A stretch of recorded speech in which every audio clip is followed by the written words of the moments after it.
Maisha ya nyuma ya pazia season 2. Tunaendelea na somo letu la maisha ya nyuma ya pazia. Wewe uliweza kusikia season 1, lakini leo tunakuja na season 2, sehemu ambayo tutaweza kuwataja majina ya watu ambao huenda pia utakuwa miongoni mwa hayo majina ya watu ambao wanaishi maisha ya nyuma ya pazia.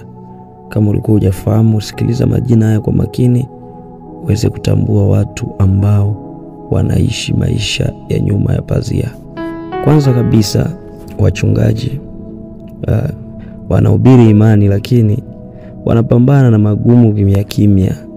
Wamekuwa ni watu ambao wakipitia hali ngumu sana, tofauti na vile watu wanavyoweza kuwachukulia.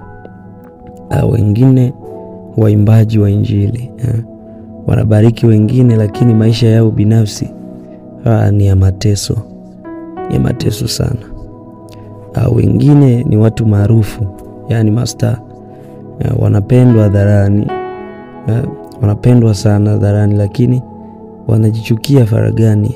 Ni watu ambao wamekuwa wakiishi maisha ambayo ni ya nyuma ya pazia. Wanafunzi wa chuo, vijana wa mtaani wanatabasamu Instagram, lakini mioyo yao ina huzuni. Ni watu ambao pia wamekuwa wakipitia maisha ya nyuma ya pazia. Wake wa watu, jamii huona furaha ya ndoa, kumbe ndani kuna kilio kisichoisha. Yani wamekuwa wakipitia maisha ya nyuma ya pazia. Wengine ni watoto wa wachungaji, matajiri, wanaonekana kubarikiwa lakini wanalia kutokueleweka. Wengine ni wavulana wa mitindo, wanaonekana perfect kumbe wanaishi kwa pressure ya kupendwa. Hao pia ni miongoni mwa watu ambao wanaishi maisha ya nyuma ya pazia. Wengine ni wanaume wa familia, yani baba wa nyumbani, wanahesabika kama nguzo kumbe wamevunjika ndani. Wanakuwa wakisimama kuwa majasiri, lakini kwa ndani huku mioyo yao imekuwa ikivunjika. Wengine kabisa wanaoishi maisha ya nyuma ya pazia ni wanawake wanaohubiri mitandaoni. Wanaonekana wajasiri kumbe wanaomboleza mioyoni mwao. Hawa pia ni watu ambao miongoni wa watu ambao wanaoishi maisha ya nyuma ya pazia. Wanaume waliotekelekezwa na wake zao, wananyamaza kwa aibu, lakini huzuni yao ni kubwa sana. Lakini pia wengine ni wapiga picha, waandaaji wa media kiroho, ubeba huduma za wengine lakini hawajaliwi.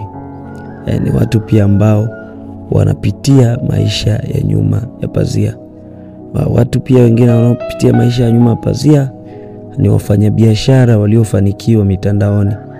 Maisha yao yanaonekana close, kumbe wanakopa kuishi. Wanakopa kuishi. Watu wengine kabisa ni watu wanaompenda Mungu lakini wameanguka dhambini. Wanatamani kuinuka lakini wanahisi wamekataliwa. Hawa pia ni miongoni mwa watu wanaoishi maisha ya nyuma ya pazia. Watu wengine kabisa ni watu wa ndoa za TikTok, mitandaoni, wanaonyesha upendo wa nje kumbe wanaishi kivuli cha maigizo. Hawa pia ni miongoni mwa watu ambao wanaishi maisha ya nyuma ya pazia. Watu wengine ni wanaojifanya wanafuraha. Kwa kila tabasamu kuna kilio kisicho na jibu. Hawa pia ni miongoni mwa watu ambao wanapitia maisha ya nyuma ya pazia. Nikukaribishe tena kuendelea na somo hili. Tutaendelea kuchambua kwa kina majina ya watu hawa wanaoishi maisha ya nyuma ya pazia. Na kama upo miongoni mwao, endelea kufuatilia season 3. Tuendelee kujifunza zaidi. Tuzidi kujifunza, kuna cha kujifunza.